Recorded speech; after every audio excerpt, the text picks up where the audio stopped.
I've always been a shy kid, not like most 13-year-olds. I just never liked opening up socially to any strangers, especially at that age. I'm 21 now, and I still remember this incident like it happened yesterday, and it's a token that reminds me why to never trust people at face value. So I'm 14 and it's late December in New Brunswick, Canada, and it's cold enough to freeze hell over as it's just under negative 30 degrees Celsius. My mom took me out to go last minute Christmas shopping to the Walmart in the city. She has always been the type to leave it to the last minute with these activities, which I've always hated. Soon as we arrive, there's maybe 8 cars in the parking lot, including ours. It's 9 p.m. in the middle of a pitch black blizzard only a few nights before Christmas. Everything is dead for miles around. We go inside the store, and I was surprised to see the greeter was still on the clock. He was an older white man who appeared very tall, at least to a 5-foot teenager like myself at the time. The man was well over 6'3", wearing a high-vis vest but no Walmart attire. He wasn't even sitting on a chair like they normally do. As we passed, the man smiled while he waved at me and my mom, but only made eye contact with me. I can never forget how wide his smile was as he stared me down, an image that gave me many night terrors the weeks following that day. This made me very unsettled, which my mother noticed but didn't care. We started walking over to the camping section because my mom was shopping for my dad, and he likes fishing. On our walk to the other side of the mall, I noticed every aisle is vacant of any life. There's only one younger lady working the cash register I saw on her way over from the entrance. We make it to the fishing section, and my mom's trying to find an employee to tell her which fishing rod she should choose for my dad. Up to this point, I had been holding in my piss since the hour drive it took to get to the mall, so I told my mom I had to take a leak, to which she motioned for me to go as she found an employee coming from the storage area in the back of the store. I followed the signs to the washroom. It was pretty small, having only one stall and 2 urinals. I never felt comfortable using urinals as a kid. I'd rather just use a stall, so I did. I'm in the stall and I'm removing my layers when I hear heavy boots making their way into the men's restroom. Instinctively, I couldn't piss until I knew I was alone, so I waited for the person to leave. I waited about 5 minutes and I hadn't heard footsteps exit, so I looked under the stall to see if someone was still here with me. This man was standing just inches directly facing my stall. His boots were almost in my goddamn stall. I froze out of fear for a few seconds when I noticed covering the gap between the door and the frame was a high-vis vest. It felt like I'd just been hit in the chest by a sledgehammer. I've never felt fear like this in my life to this point. The bastard that greeted me and my mother at the entrance was now in between me and getting out of the washroom.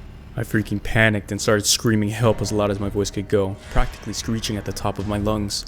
Then the door started shaking and he was banging rapidly trying to get to me. He kept going for around 10 seconds, which felt like an eternity. All of a sudden he stopped and I heard footsteps quickly retreating out of the washroom. At this point, I'm crying my eyes out while still screaming as loud as my voice can go, barely catching my breath. About a minute after the man left, my mom came rushing into the washroom. She told me to open the door, and so I did. I fell into her arms, sobbing uncontrollably. 2 guys from the back of the store came in to see what the noise was as well. When I gained the breath to speak, I told everyone what just happened. One of the warehouse workers took me and my mom to the front of the store, and the other man ran around the back looking for that bastard.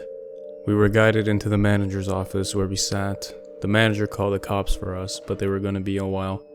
Regardless, we weren't going out in the snow alone with this psycho still running around. Eventually, a cop showed up and took mine and my mom's statement. The officer requested to see the cameras, which the store manager obliged.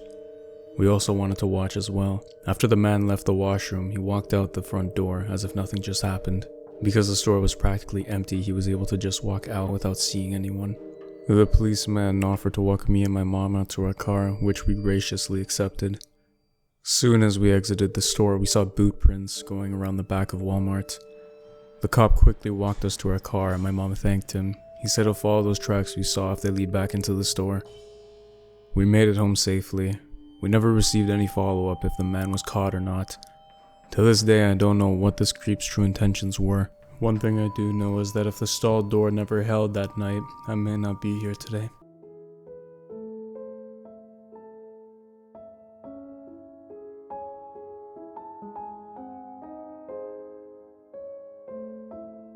My name's Sarah. I'm a female in my late 20s now.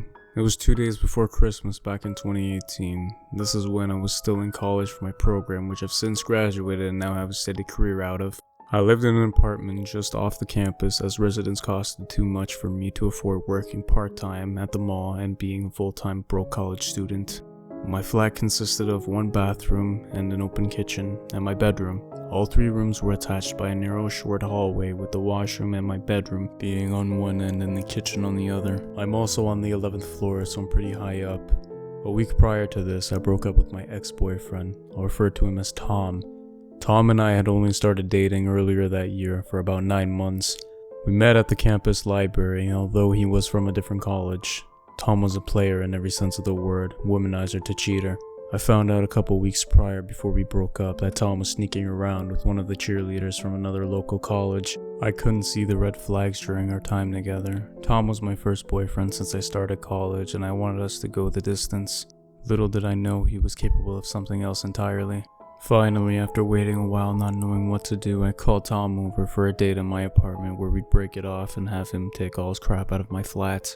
We sat down at my kitchen table and I barely made out the faintest whiff of another perfume on his sweater that wasn't mine. I went off on how I knew he'd been seeing another woman, and I even knew the school she was from. Tom was very calm and denied the accusations, even with me stating the exact college this girl was from and the sorority and cheerleading squad she's a part of.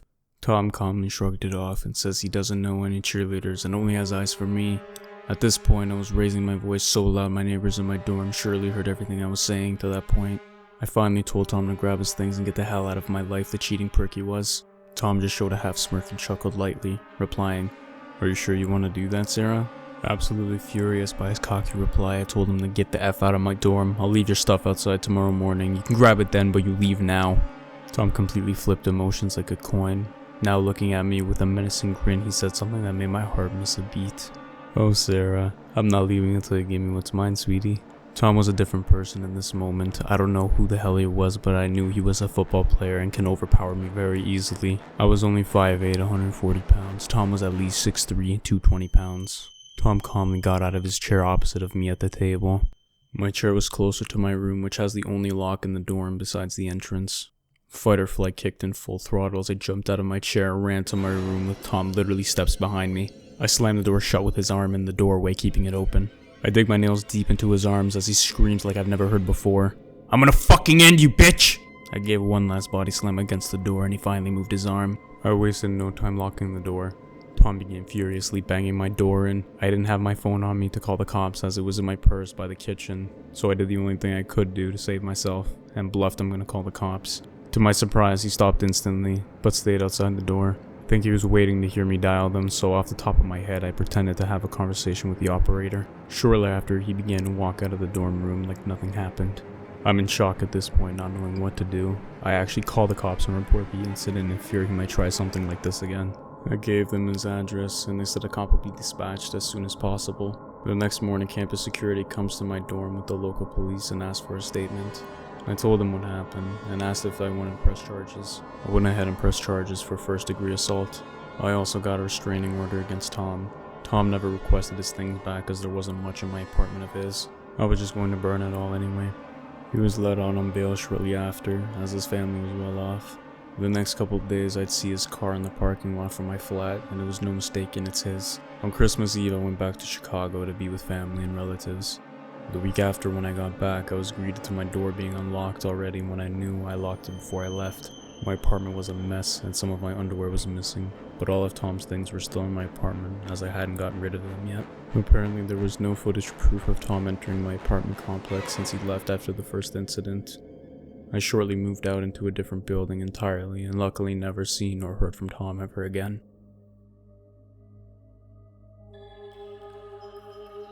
I had awesome parents who let me sleep in the living room on weekends when I was very young because my sister was a light sleeper and I could stay up until dawn. But of course, I always end up sleeping on the couch because Nick at night made me tired. So one night I wake up to the prickly feeling, like an instinct, just bolted into a sitting position and stared out the front window. We lived in rural Georgia, so you can imagine the magnitude of trees. In perfect light cast from the moon, I see a silhouette of someone in this fucking tree. The family dog dashes to the window and is snarling into the glass. Terrified, I run into my parents' room and I try to explain to my parents that there is a strange person outside. Dad grabs something defensive and darts outside with the dog to beat the wax off the hothead. I tremble in Mama's arms until Dad comes home and says he saw no one and to go back to bed. I decide to sleep in my regular bedroom. I fill in my sister as to what happened. Dad is making regular rounds in the house with a cup of coffee. We're all still and finally, I think I can sleep. Nope. I notice this man outside my window. From what I can see in the moonlight, he gives me a shush signal and runs away.